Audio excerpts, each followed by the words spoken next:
determina a relação dólar-real? O que determina esse valor? Agora o real vale 4, vale 6, vale 5? Duas coisas, na verdade várias coisas, né? Mas assim, duas coisas principais. Primeiro, diferencial de crescimento. Então, se a gente for um país que cresce muito, provavelmente o nosso câmbio vai se valorizar. As pessoas de fora vão querer investir aqui. Então, vamos supor, no super ciclo de commodities, que foi de 2003 a 2007, as nossas bananas, né? Se a gente é a República das Bananas, as nossas bananas estavam muito caras. Então, a gente exporta minério de ferro, soja, essas coisas. Estavam muito caras no cenário internacional. E a gente exportou cada vez mais e cresceu muito nessa época. Nessa época, o nosso câmbio bateu 2 e pouco. Né? Assim, foi bem bom. Foi bem bom para o Brasil. A gente teve uma valorização importante do câmbio, porque a gente estava crescendo como país muito. E muitos gringos queriam investir aqui. Então, o nosso câmbio valorizou. Então, diferencial de crescimento é uma coisa super importante, porque atrai investidor. E também diferencial de juros.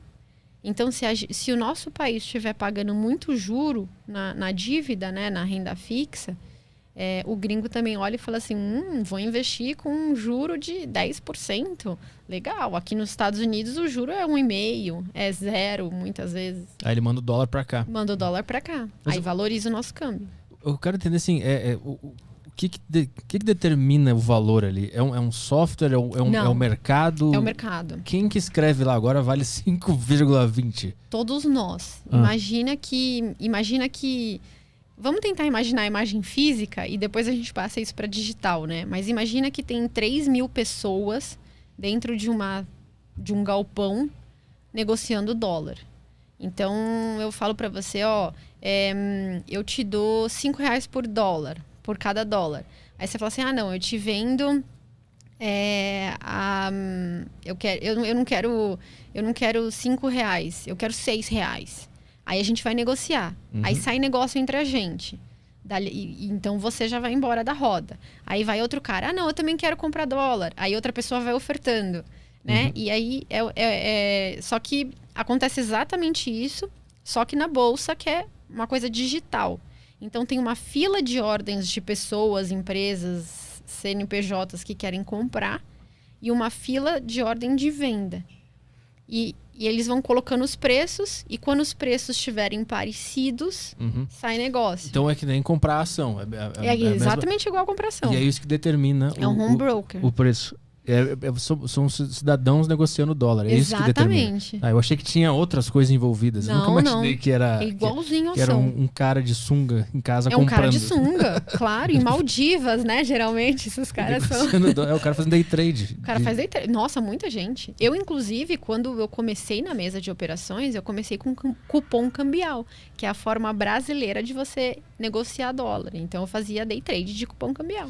Então o cara que tá fazendo day trade hoje, ele tá orientando o valor do dólar para todo mundo. O pessoal que tá vendendo e comprando agora. Ele dá liquidez, né? Tipo, o day trader, ele não vai conseguir transformar o patamar da moeda, mas ele dá liquidez para muita gente. Então, por exemplo, tinha muita empresa que queria fazer um hedge, né? Uma proteção, por exemplo, uma exportadora. Ela queria exportar, mas ela não queria correr o risco da oscilação de preço. Então, ela exportava, mas já travava o quanto o cliente ia pagar, já fazia a conversão, né? Então, ela fazia a proteção dela. Então, se o dólar caísse, ela ia receber aquele mesmo número de reais, porque ela já fez a proteção. E aí, eles cotavam comigo, né? Então, Marília, eu quero fazer um FRA para 2022. Aí, eu ia lá dar preço e fechava com a pessoa. Aí, depois eu ia fazer... Ia me travar no mercado, ou ia comprar ou vender e fazer e dar liquidez para o mercado. Então, eu comecei... Uma das formas que... Quando eu comecei a minha carreira, por exemplo, na Mauá, foi isso que eu fiz. Como é que entender tanto de economia ajuda na tua vida pessoal a lidar com as finanças, a ganhar mais dinheiro? Muito. Nossa. Imagina só, é o que eu falei para você. A economia, ela acontece em ciclos, certo? E esses ciclos... Ora você tem aumento de juros e de inflação e de bolsa, né? Porque são épocas de euforia. Ora você tem queda de bolsa, queda de juro, queda da inflação. Você tem ativos, como bolsa, como renda fixa, como vários ativos, que se beneficiam de épocas de crescimento econômico, que dobram, que triplicam de preço. E você tem ativos que se beneficiam de épocas de recessão. E na recessão é que eles ganham dinheiro.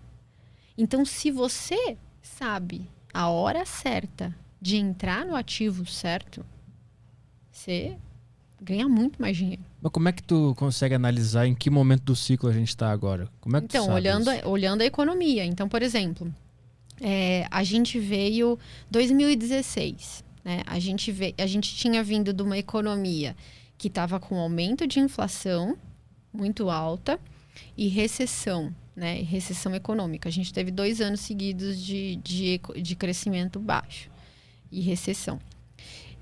Nessa época, porque o governo estava gastando muito, né? A gente estava crescendo muito a dívida.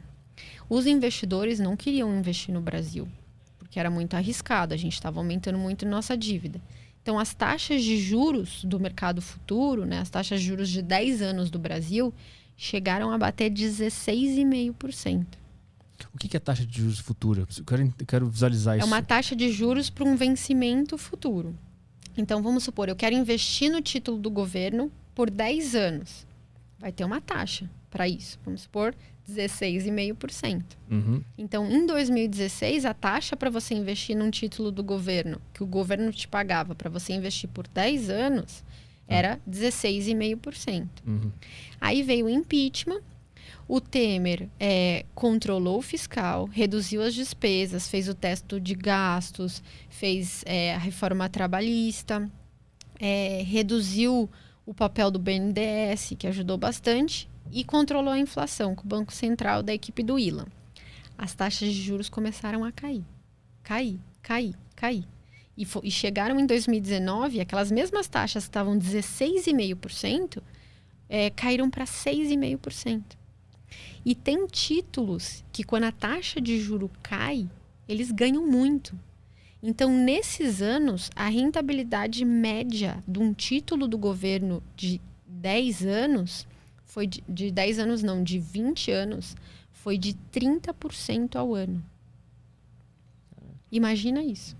Você ganhar... rentabilidade de bolsa, não é? Pois é. Às vezes mais, até dependendo do que acontecer, né? E com o título do governo, quer dizer, risco governo.